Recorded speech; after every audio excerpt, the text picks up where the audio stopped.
Panorama befasuese nga Corcovado në perëndim të diellit, Lugina e Rios, është një nga vendet më të bukura dhe spektakolare të botës.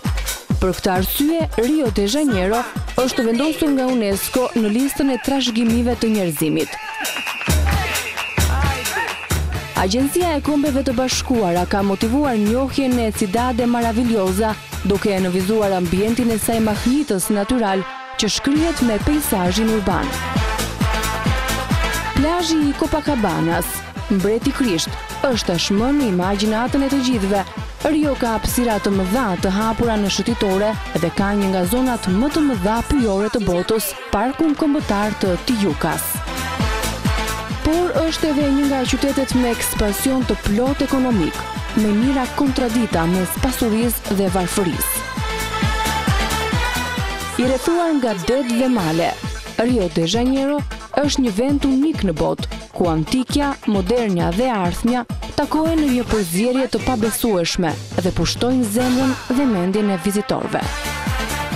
Aktori amerikan Tom Cruise kryeson listën vjetore prej 100 personazhesh të revistës prestigjioze Forbes si aktori më i paguar, duke arritur fitime që arrin sa dyfishja saj që fiton aktori renditur në vendin e dytë në këtë listë, Leonardo DiCaprio. Tom Cruise, i cili mbushi dje 50 vjeç, arriti të fitonte plot $75 milion nga muaji maj vitit 2011 e deri në maj të këtij viti.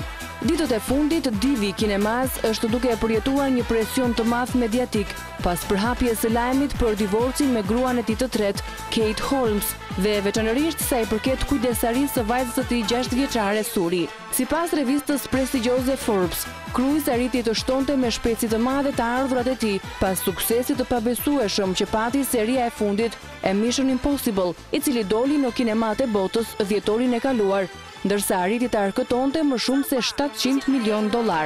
Vendi i parë i listës së Forbes për vitin që shkoi, 37 vjeçari DiCaprio, këtë vit renditet në vendin e dytë, bashkë me aktorin komik Adam Sandler, me fitime që shkojnë në $37 milion.